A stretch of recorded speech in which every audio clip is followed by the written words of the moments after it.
Hello मेरे creativity के कीड़ो, आप लोगों के लिए मैं वीडियो लेके आ चुका हूँ about UPI. UPI is equal to unified payments interface. इसको क्रिएट करा गया था 2016 में by NPCI, National Payment Corporation of India. National Payment Corporation of India ने 2016 में दो प्रॉब्लम को फेस करा: traditional bank systems and India being 90% dependent on cash.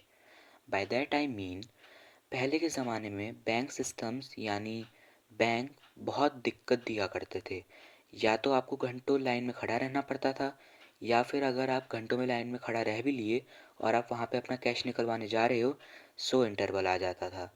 वहाँ पे आप कुछ भी कर लो, वो आपका पैसा या फिर कैश निकाल के नहीं देते थे।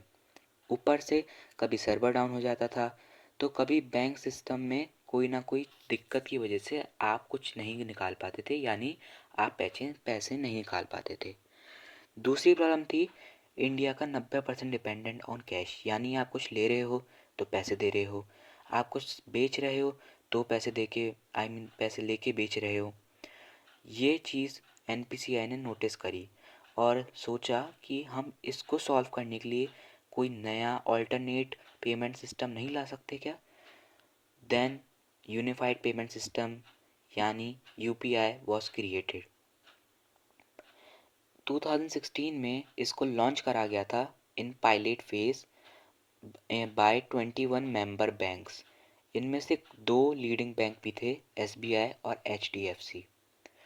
जैसे ही ये आया, सबसे पहले तो इस पर ज़्यादा ध्यान दिया नहीं गया, लेकिन धीरे धीरे कर कर ये प्रॉब्लम सॉल्विंग स्किल्स में बहुत अच्छा था।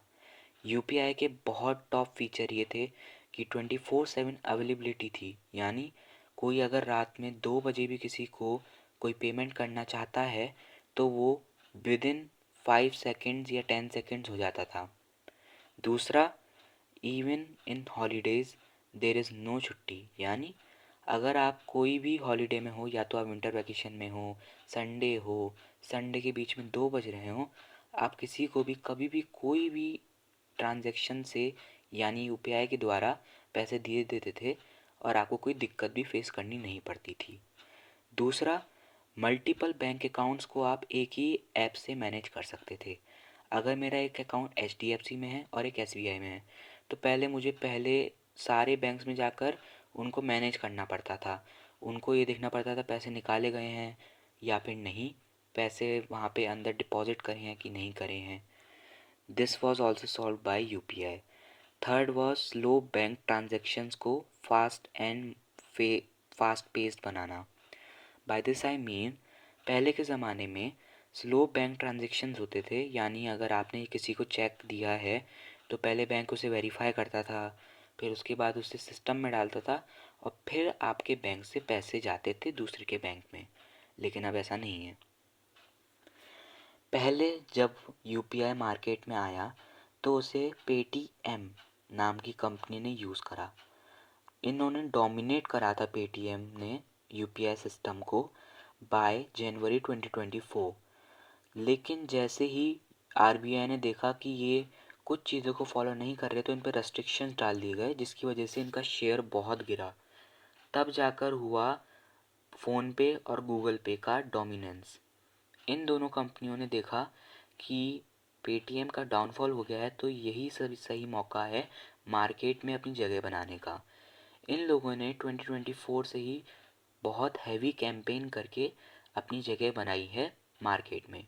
फ़ोनपे और गूगल पे दोनों मार्केट शेयर करते हैं with Bhim UPI. Now third, rise of UPI.